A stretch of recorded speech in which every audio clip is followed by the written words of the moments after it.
konnichiwa otakus, तो क्या हाल चाल सबके। तो आज की वीडियो में हम बात करने वाले हैं जुजुत्सु काइसेन मांगा का जो अभी रिसेंट कलर पेज आया है। इस पेज में जो यूजी इटाडोरी का कैरेक्टर डिज़ाइन है उसमें इटाडोरी का लेफ्ट हैंड जो है वो काफ़ी चेंज आया है। तो आज की वीडियो में हम उसी चेंज के बारे में बात करने जाएंगे कि वो किस तरीके की पावर हो सकती है। तो इस चीज़ से रिलेटेड मेरे माइंड में दो थियरीज आती है।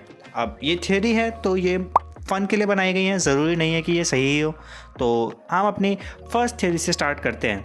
अब फर्स्ट थियरी का मेरा जो पॉइंट है वो मैं एनिमे से लेना चाहूँगा, क्योंकि मांगा में भी है वो पॉइंट, बट मैं एनिमे से इसलिए ले रहा हूँ क्योंकि एनिमे ज़्यादा लोगों ने देखा होता है। जैसे कि आप लोगों को याद हो, हमने देखा था कि जब गोजो इटाडोरी को सीक्रेटली कर्स टेक्निक पे अपना काबू पाना सिखा रहा होता है तो उस टाइम गोजो बताता है कि जो इटाडोरी है एक टाइम पे आकर हो सकता है कि इटाडोरी सुकुना की जो पावर्स हैं उन पावर्स को अपने कंट्रोल्स में ले ले। मतलब जो पावर्स सुकुना से उसे मिलती है वो पावर्स इटाडोरी खुद भी यूज़ कर सकता है बिना सुकुना की हेल्प के। तो हमारी पहली थियरी में यही मानना है। जैसे कि जब हमने चैप्टर 238 देखा था तो चैप्टर 238 में जब इटाडोरी की एंट्री हुई थी तो उस पॉइंट पर सबको लगा था कि उसने सुकुना की फिंगर खा ली है, इसलिए उसका हाथ ऐसा दिख रहा है। बट वो रीज़न गलत हो चुका है काफ़ी तरीके से।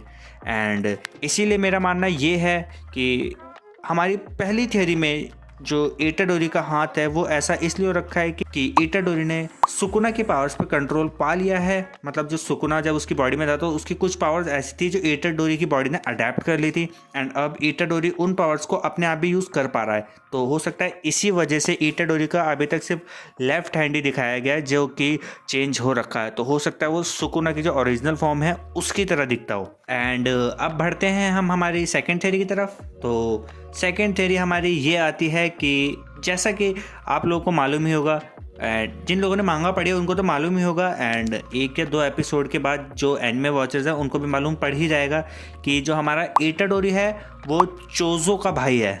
वो दोनों आपस में ब्लड रिलेटेड हैं। वैसे उनके पेरेंट्स सेम नहीं है, सिर्फ उन दोनों का ब्लड एक है, इस तरीके से वो भाई बन जाते हैं। तो हमने देखा था कि चोजो और उसके जो दोनों भाई थे उन तीनों पे ब्लड से रिलेटेड पावर्स थी अलग अलग तरह की, एंड वो तीनों ही अपनी पावर यूज़ कर पा रहे थे। एंड वो जो उनको पावर थी वो उनको मिली थी केंजाकू की वजह से, क्योंकि उनकी जो मॉम थी वो केंजाकू था। एंड ठीक उसी तरीके से जो इटाडोरी का केस है, इटाडोरी के केस में भी इटाडोरी की मॉम जो थी उनके अंदर केंजाकू था।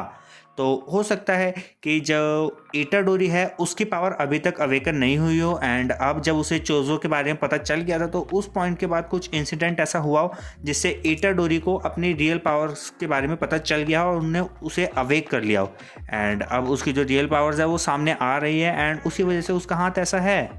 तो या बस सेकेंड थ्योरी इतनी ही थी।